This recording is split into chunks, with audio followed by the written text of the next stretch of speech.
Mas ini judulnya apa sih Mas tadi Mas? Penerimaan Mas Ajis judulnya apa tadi? Apa? Pelaksanaan penerimaan PPDB. Pelaksanaan PPDB ya. Oke, balik ke tadi Mas. Pelaksanaan PPDB. Balik ke tadi.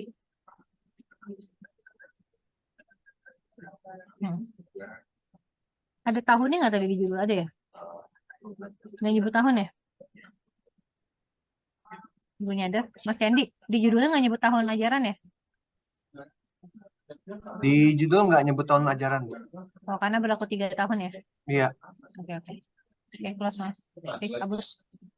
Oke, untuk pasal 4, sasaran kerjasama, ini mau direview lagi oleh teman-teman Dinas Pendidikan ya, untuk mengingat urgensinya kenapa disebutkan, karena sasaran sudah jelas, itu pasti ada peserta didik yang di dalamnya sudah termasuk kurikulum proses pembelajaran dan tenaga pendidikan.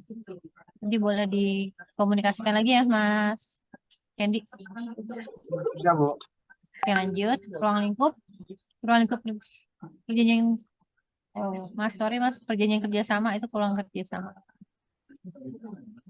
Ini meliputi penetapan daya tampung satuan pendidikan menengah atas, pelaksanaan PPDB bersama, pendampingan pemenuhan target kurikulum, dan pelaporan. Ada tanggapan untuk ruang lingkup? Tidak ada. Lanjut. Nah, pasal 6, lokasi dan peserta. Ayat 1, lokasi pelaksanaan PPDB, termasuk Bu SMK. Nanti disesuaikan saja ya ketika pengisian SMA atau SMK. Nanti kalau ada dua-duanya disebutkan. Nah, untuk lokasi pelaksanaan PPDB bersama pada SMK ini, kalau misalkan ternyata ada beberapa, nanti tinggal ditambahkan ABC di bawahnya ya, Bapak Ibu. Misalkan, lokasi pelaksanaan PPDB bersama, lokasi pelaksanaan PPDB bersama berada di titik 2 A, SMA sekian, SMA sekian, SMA sekian, dengan di jalan mana. Seperti itu disebutkan saja semuanya. Ya, Mas Candy, Bu Fitri ya. Iya, Bu. Oke. Ayat 2, daftar peserta dalam pelaksanaan PPDB bersama di Provinsi DKI Jakarta sebagaimana dimaksud pada lampiran 1 PKS ini yang menjadi satu kesatuan dan tidak terpisahkan dalam PKS. Kayaknya itu pengulangan nggak sih, Mas Aziz? Kebanyakan dalam perjanjian selama ini dimaksud pada lampiran 1 PKS ini yang menjadi satu kesatuan dan tidak terpisahkan. Kayaknya pada lampiran 1 yang menjadi satu kesatuan, ya udah PKS yang setelah lampiran 1-nya kali Mas, gak usah. Perjanjian kerjasama ini yang setelah kalimat lampiran 1 nggak usah di strike. Perjanjian kerjasama ini bukan satunya, yes, itu strike yang tetap sebagaimana dimaksud pada lampiran 1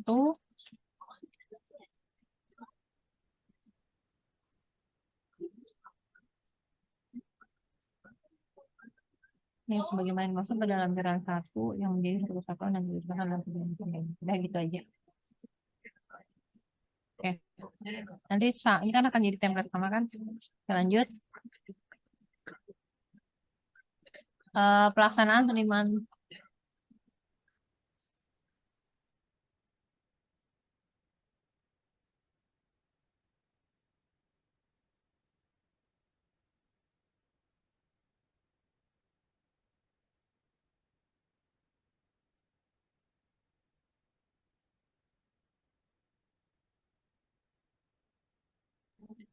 Oke, pelaksanaan penerimaan peserta didik baru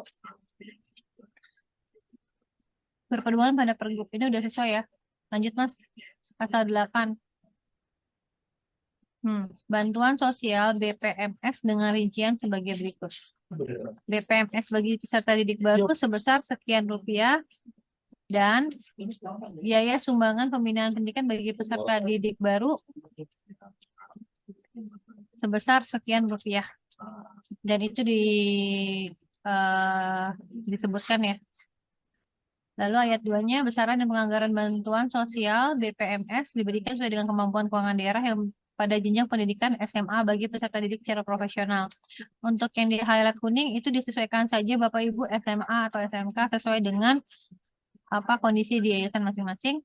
Lalu ayat 3, besaran sebagaimana dimaksud pada ayat 1 diusulkan oleh Kepala Dinas Pendidikan kepada Gubernur untuk ditetapkan dengan keputusan Gubernur. Untuk pasal 8 ada pertanyaan? Untuk pasal 8 ada pertanyaan Bapak Ibu? Begini, sebentar Ibu Astri ya.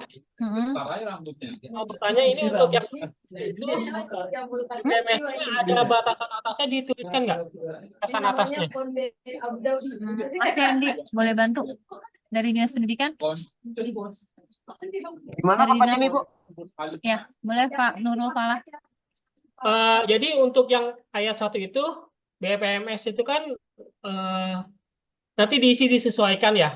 Tapi di sini dituliskan nggak batasan atasnya berapa?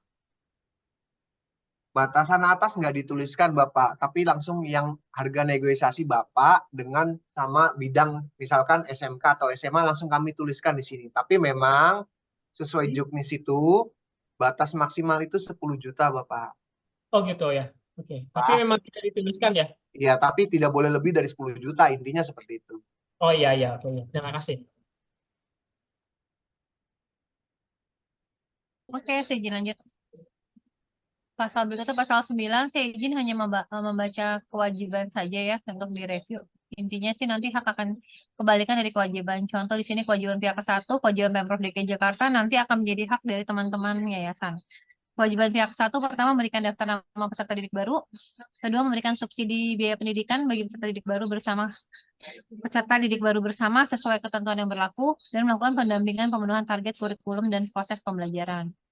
Nah, 3 kewajiban ini akan menjadi hak dari teman-teman yayasan, yaitu mendapatkan daftar nama peserta didik baru, memperoleh subsidi, dan mendapatkan pendampingan pemenuhan target kurikulum. Seperti itu ya, Bapak Ibu.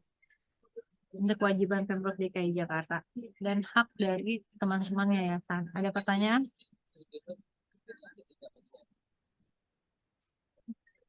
Tidak ada. Izin lanjut ke kewajiban pihak kedua. Oke, kewajiban pihak kedua pertama memenuhi daya tampung bagi CPDB penerima PPDB bersama, memberikan pelayanan secara optimal kepada CPDB tanpa memandang latar belakang CPDB serta tidak memungut biaya tambahan lain, menyusun program peningkatan mutu yang tertuang dalam rencana pengembangan sekolah sekurang-kurangnya 3 tahun, memenuhi target kurikulum dan proses pembelajaran yang bermutu bagi peserta didik baru bersama, menjamin ketuntasan belajar bagi peserta didik baru bersama, dan membuat laporan kegiatan PPD bersama dan peningkatan mutu secara tertulis kepada pihak 1 paling sedikit 1 kali dalam 1 semester. Nah, ini kan kewajiban pihak kedua, berarti ada sekitar 6 kewajiban, berarti akan ada 6 hak dari teman-teman Pemprov. Nah, untuk kewajiban pihak kedua ada pertanyaan?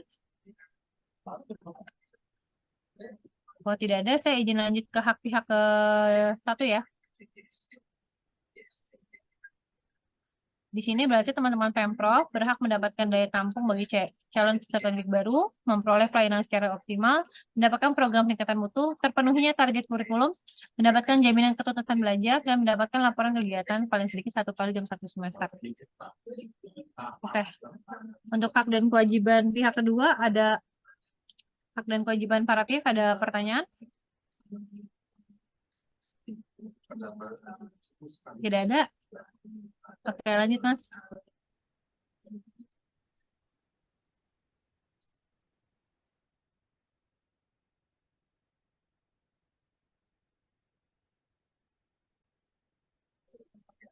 Pembiayaan di sini biaya yang timbul sehubungan dengan pelaksanaan PKS ini menjadi beban tanggung jawab masing-masing pihak sesuai dengan ketentuan perundang-undangan. Ini sudah template dari kami. Ini secara umum, tapi terkait secara spesifiknya tadi sudah dibahas di atas ya. Lalu untuk jangka waktunya selama 3 tahun, itu sejak tanggal ditandatangani dapat diperpanjang berdasarkan kesepakatan semua pihak. Dalam hal ini, untuk 3 tahun ini kita sesuaikan dengan masa pembelajaran mahasiswa. Seperti itu ya, Bu Fitri ya. Memang Iya, Pak. maksimalnya Iya, Bu. Iya, maksimalnya 3 tahun ya. maksimalnya 3 tahun. Jadi kalau ada, ini untuk yayasan penting ya, Pak. Apabila nanti ada siswa Bapak yang tidak naik kelas, itu akan mereka bayar. Kita hanya membayar sampai 3 tahun. Jadi yang selanjutnya pembayarannya itu dibebankan kepada orang tua siswa. Oke, terima kasih Bu Fitri. Izin lanjut penyelesaian perselisihan.